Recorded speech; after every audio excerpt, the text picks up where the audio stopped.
ये कहानी एक छोटे से गांव की है जहां एक अंशिका नाम की लड़की रहती थी।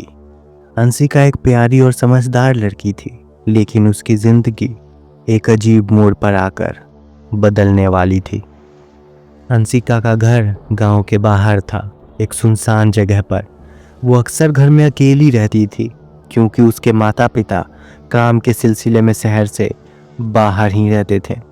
अंशिका को अकेले रहना बहुत पसंद था, लेकिन एक रात कुछ ऐसा हुआ जिसने उसकी पूरी जिंदगी बदल दी। एक रात अंशिका अपने कमरे में लेटी हुई थी। अचानक उसे कुछ अजीब आवाज़ें सुनाई देने लगी। पहले तो उसने सोचा कि ये बस हवा का शोर है, लेकिन जब वो आवाज़ें तेज़ होने लगी तो उसका दिल धड़कने लगा।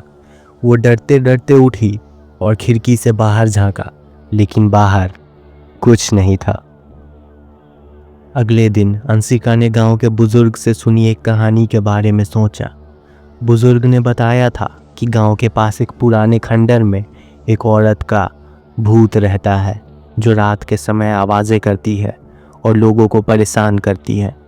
बुजुर्ग ने उसे चेतावनी दी थी कि उस खंडर के पास कभी मत जाना, लेकिन अंशिका ने उसकी बातों को हल्के में लिया और सोचा कि ये सिर्फ एक डरावनी कहानी है।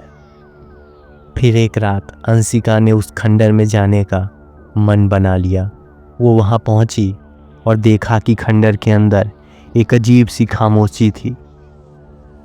अंशिका ने धीरे धीरे खंडर में कदम रखा और उसे अपने अंदर कुछ अजीब महसूस हुआ। तभी अचानक अंशिका के कानों में वही अजीब सी आवाज़ें फिर से सुनाई दी। मेरे पास आओ अंशिका। अंशिका डरते हुए अंदर की ओर बढ़ी और जैसे ही वो खंडर के और अंदर पहुंची, सामने एक खौफनाक परछाई सी दिखी।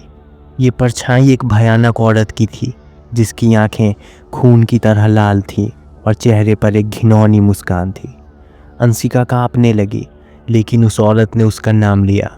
अंशिका, तुमने मुझे बुलाया है? अंशिका ने डरते हुए पूछा। तुम कौन हो?